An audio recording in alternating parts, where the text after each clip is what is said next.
दोस्तों, अगर एक स्टॉक गिर रहा हो तो क्या उससे दूर रहना चाहिए या वही गिरावट सबसे बड़ी अपॉर्चुनिटी बन सकती है? दोस्तों, जी हाँ दोस्तों, आज हम बात करेंगे टाटा मोटर्स पैसेंजर व्हीकल के बारे में दोस्तों, जिसको हम TMPV के नाम से जानते हैं शेयर मार्केट में। देखते हैं इसका असली सच क्या है दोस्तों। एंड में मैं बताऊंगा अगर मुझे आज इन्वेस्ट करना हो तो मैं क्या करता दोस्तों, ठीक है। तो हेलो दोस्तों, वेलकम टू द जीजे ट्रेडर। दोस्तों, वीडियो शुरू करने से पहले मैं डिस्क्लेमर बताना चाहूँगा। ये इसको आप देख लीजिए, पढ़ लीजिए, समझ लीजिए, नोट कर लीजिए दोस्तों। तो चलिए हम कंपनी के बारे में बात करते हैं। कंपनी मतलब क्या है बेसिकली दोस्तों। कंपनी पहले एक ही थी, ठीक है। टाटा मोटर कंपनी पहले एक ही थी। कार्स भी बनाती थी, ट्रक्स भी बनाती थी, सब एक ही कंपनी के अंडर आता था दोस्तों। बाद में क्या हुआ कि मैनेजमेंट ने डिसाइड किया कि दोनों बिजनेस अलग कर देते हैं, ठीक है। ये उन्होंने मैनेजमेंट ने प्लान किया। अब उन्होंने क्या किया, पैसेंजर व्हीकल का एक बनाया कंपनी और दूसरा बनाया कमर्शियल व्हीकल बिजनेस का, ठीक है। ये पैसेंजर व्हीकल है जो हम और आप चलाते हैं, इंडिविजुअल। और दूसरी कमर्शियल, देखो ट्रक वगैरह बेसिकली। क्योंकि दोनों का ग्रोथ स्टोरी बिल्कुल अलग है, ठीक है। इसका अलग है, इसका अलग है, ऐसा है। तो अब दोस्तों आगे क्या देखते हैं हम कंपनी के बिजनेस के बारे में, ठीक। कंपनी पैसे कहाँ से कमाती है ना। तो अभी देखो सबसे पहले क्या है कि पैसेंजर व्हीकल दोस्तों, इंडिया में कार्स एसयूवीज की सेल्स से रेवेन्यू आता है, ठीक है। ये भी एक है। कंपनी अभी ईवी इलेक्ट्रिक व्हीकल बना रही है, ठीक है, प्लस चार्जर भी बना रही है ना टाटा मोटर्स। मार्केट में स्ट्रांग पोजीशन से फ्यूचर ग्रोथ को भी है, ठीक है। तो ये भी बना, इससे ग्रोथ, इससे भी इनकम आ रहा है। और मेन जो है जैगवार और लैंड रोवर दोस्तों, इनका ग्लोबल प्रीमियम बिजनेस, ठीक है, रेवेन्यू कंट्रीब्यूशन रहता है, मेजर रेवेन्यू कंट्रीब्यूशन रहता है।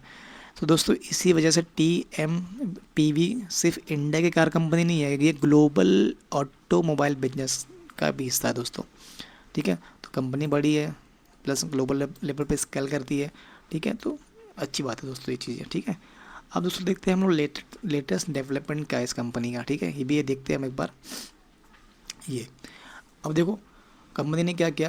देखो ओनली लेटेस्ट, ओनली इम्पोर्टेंट बताऊंगा चीज़ें आपको मैं। कंपनी डीमर्जर हो चुकी है ऑलरेडी। टाटा मोटर्स ने क्या किया, एक बनाया कमर्शियल, एक बनाया पैसेंजर, ठीक है। पैसेंजर व्हीकल बिजनेस अलग एंटिटी के रूप में लिस्टेड कर दिया है, ठीक है, कंपनी ने। दूसरा क्या है, जेलर गाइडेंस दोस्तों। जेलर ने FY 27 के लिए हेल्दी आउटलुक दिया है, डिमांड और मार्जिन भी स्ट्रॉन्ग, ठीक है दोस्तों, ऐसा। दूसरा क्या है, अभी रिसेंट करेक्शन तो आया हुआ है नो डाउट, ठीक है। स्टॉक रिसेंट करेक्शन में वैल्यूएशन अट्रैक्टिव लेवल्स पे आए हैं दोस्तों, ठीक है। ये बहुत इंपॉर्टेंट चीज़ है। सियारा ईवी लॉन्च हुआ, आप जानते हो, गाड़ी आते ही धूम मचा के रखी मार्केट में। आप इसका यूट्यूब पे वीडियो भी देख सकते हो दोस्तों, ये कोई पेड प्रमोशन नहीं है, ठीक है। मेरा पर्सनल व्यू बता रहा हूँ आपको मैं। अब कंपनी का अगर ये फ्यूचर में भी गाड़ियाँ लॉन्च करने का प्लान कर रही है, मल्टीपल गाड़ियाँ IC में और EV में, ठीक है, दोनों सेगमेंट में दोस्तों। तो फोकस देखो, फोकस तो कब का होना चाहिए, फ्यूचर में और एग्जीक्यूशन में होना चाहिए आपका, ठीक है। इस पर फोकस होना चाहिए कंपनी का। अब दोस्तों आगे देखते हैं, आगे क्या है कि फाइनेंशियल हेल्थ का है कंपनी का, ये भी देख लेते हैं एक बार ना। देखो कंपनी छोटी नहीं है। मार्केट का कंपनी का 2.45 लाख करोड़ है, मतलब बड़ी कंपनी है। नंबर्स जो मैटर करते हैं दोस्तों, ठीक है। बुक वैल्यू क्या है कंपनी का, 300 रुपये पर शेयर है, ठीक है। ठीक है, मतलब ज़्यादा डिफरेंस नहीं है शेयर प्राइस में और बुक वैल्यू में। तो अब जैसे दोस्तों इसका ROE देखेंगे आप तो 12 to 14% एस्टिमेटेड बताया जा रहा है इसका, ठीक है, ROE, ठीक है। अब देखो डेप्ट इंपॉर्टेंट है, मैनेजेबल लेवल पे दोस्तों डेप्ट, इसका कोई इशू नहीं है, कोई प्रेशर नहीं कंपनी के ऊपर। कंपनी का कैश फ्लो अगर देखेंगे आप तो पॉजिटिव और इम्प्रूविंग है दोस्तों, ये अच्छी बात है। सिर्फ P देखकर इन्वेस्टमेंट मत कीजिए, ठीक है। फोकस करो बिजनेस पे, ग्रोथ पे और वैल्यूएशन पे, ठीक है, इस पे दोस्तों। आगे देखते हैं हम क्या, आगे क्या है दोस्तों इसका ग्रोथ और चैलेंजेस क्या कंपनी को, वो भी देखते हैं एक बार, ठीक है। अब देखो यहाँ पे अपॉर्चुनिटी दोस्तों बड़ी है, कंपटीशन और भी बड़ा है, ठीक है। इतना आसान नहीं है, बट देखो अगर इंडिया में EV एडॉप्शन बढ़ता है तो इसका फ़ायदा जो है वो TM में भी PV को मिलेगा, क्योंकि दोस्तों इसके पास है ऑलरेडी, चार्जर भी है और गाड़ी भी है, दोनों इसके पास है। तो strong manufacturing plant in India यहाँ पे बना है। टाटा का ट्रस्ट भी है दोस्तों, टाटा का ट्रस्ट भी है ना, बहुत ज़रूरी है कि नहीं।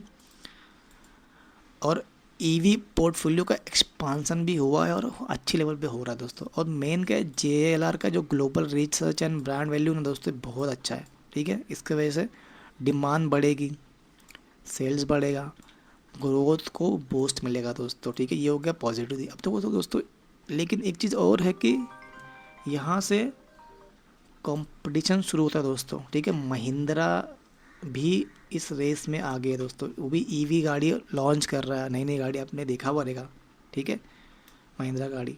तो ये है।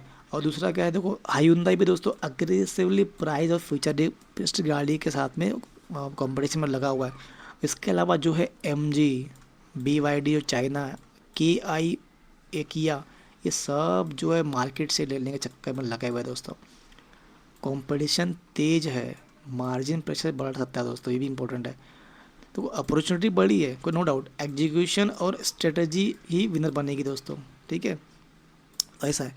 अब देखो इसके अलावा देखो अब देखते हैं हम फाइनल कंक्लूजन क्या है दोस्तों इसका, ठीक है। अगर आप देखेंगे, देखो यहाँ पे क्या है, मैं आपको ना बाय करना ना सेल करना ना सिर्फ सच बताऊँगा, ठीक है। सब लोग बाय सेल बोलते हैं, बाय करो सेल कर लो, ठीक है, तुम नहीं, क्योंकि हम हाइप नहीं, फैक्ट फॉलो करते दोस्तों, ठीक है। देखो मैं सिर्फ इतना बोलूँगा आपको कि अगर कंपनी एग्जीक्यूशन कंटिन्यू कर रखती है तो लॉन्ग टाइम पोटेंशियल ज़रूर दिखता है दोस्तों, लेकिन इन्वेस्टमेंट हमेशा वैल्यूएशन देख कर कीजिए दोस्तों।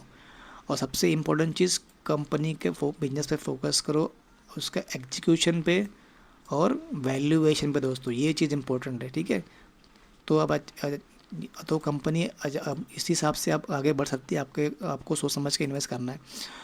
अब दोस्तों देखो फाइनल क्या है, डेटा नहीं है, यहाँ पे आपको डेटा नहीं है, मैं आपको डिसीजन दूंगा एक, ठीक है, आप ले सकते हो। Real data, smart analysis, clear strategy, better decisions, trading हो या इन्वेस्टिंग, सिर्फ सच बताऊंगा आपको मैं, डिसिप्लिन और रिजल्ट। दोस्तों अगर वीडियो अच्छी लगी रहेगी तो लाइक कर दीजिए, चैनल को सब्सक्राइब कर लीजिए इस इन्फॉर्मेटिव वीडियो के लिए। मिलते हैं नेक्स्ट वीडियो में। जय हिंद दोस्तों, thank you so much. Videos बनाने हैं, फिल्मोरा है ना।